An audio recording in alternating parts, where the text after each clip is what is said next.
Hey guys, welcome back to a new video. I'm Stephanie West. I'm a licensed counselor here in the state of Michigan. Now, we've talked before about repetitions and the power of repetition, and if you expect to have thought pattern change, behavioral change, and emotional change, a lot of times it comes down to repetition. But I want to run some numbers out for you because one of the biggest grievances people have is, why does change take so long, right? So they'll come in and we will spend 3 or 4 weeks on something like, switching around thought patterns, or maybe affirmations, or working on things like mindfulness. And by the end of 3 or 4 weeks, they're like, but I'm not any different. What's going on here? Because I've been trying really hard for 4 weeks. And I'm like, yes, you have, but let's talk about what we're up against. So theoretically, let's say you're 25 years old, and let's say you grew up in a highly critical environment. So from about age 5, you're having these formative memories of almost, let's say, daily someone criticizing you. Let's run the math out. So 365 days a year, we're talking about 20 years, we're talking about thousands and thousands and thousands of messages coming your way where you're like, not good enough, not enough, I just have to do more, I have to try harder. And that's been something that other people have spoken into your life for about 2 decades, or that you've felt has been spoken into your life for about 2 decades or about 20 years. Here's what's interesting. Imagine growing up in a highly critical environment and only feeling criticized once a day. It's unlikely, right? So we take that 20 years and we say, well, what if it was 2 times a day, 5 times a day, 10 times a day? What if you internalize those scripts and now you talk to yourself that way, and you talk to yourself that way constantly? We're talking about entrenched patterns of thinking, entrenched ways of behaving, maybe to the tune of 50, 60, 70, 100,000 repetitions. Why would 4 weeks in therapy disrupt that and displace that altogether? The math doesn't math, right? So what would we talk with about clients?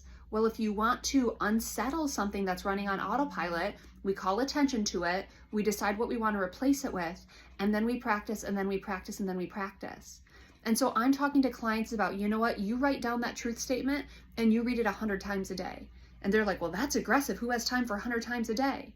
Well, we could also, work on unsettling this over the next 5 to 10 years. But if you want it to be sooner, we're going to have to do more repetitions. You have 20 years of patterning working against us. You have incessant messages working against us. And if we're going to displace it, if we're going to disrupt it, and then we're going to replace it, you're going to have to get really intense about how much effort you put in this direction. And that can be really frustrating for clients, because at the end of 4 or 6 weeks, they're like, but I do it 100 times a day and I've been doing it for a month. Why aren't things different? And I'd say, I bet things are different. They're just not different to the degree you want, because we're working against 50, 60, 70, 100,000 messages that you're not good enough, you're not valued, you're not important, you don't matter. It's going to take intentional effort. It's like if I financially created a giant debt, let's say I've gone $100,000 in debt, and I'm like, I put $100 a day towards it. Now, it's not a one-to-one. It's not like I have to put in 100,000 messages to unsettle it. It's not, the same as money. But just think of the logistics of, why would I expect to wipe out my debt by throwing $100 a day at it, doing that for a month and being like, well, I don't get it. Why aren't things better? Because it takes time, because a giant deficit's been created, and to disrupt it and to displace it and then to replace it with something better, it's just going to take time. Now, I hope that's encouragement, because we can unsettle and replace most anything that runs our life. We can disrupt autopilot, we can pick better, we can just continue in a more healthful way. But you have to be committed to the long haul. You have to be committed to, when intrusive thoughts show up, you correct them, you correct them, you correct them. When you decide kind of what you want true thoughts to be, you practice them, you practice them, you practice them. It has to be an ongoing commitment, and it has to be for the long term. Because if you're wanting to kind of replace and get through stuff in a month, or in 3 months, or in 6 months, we can start.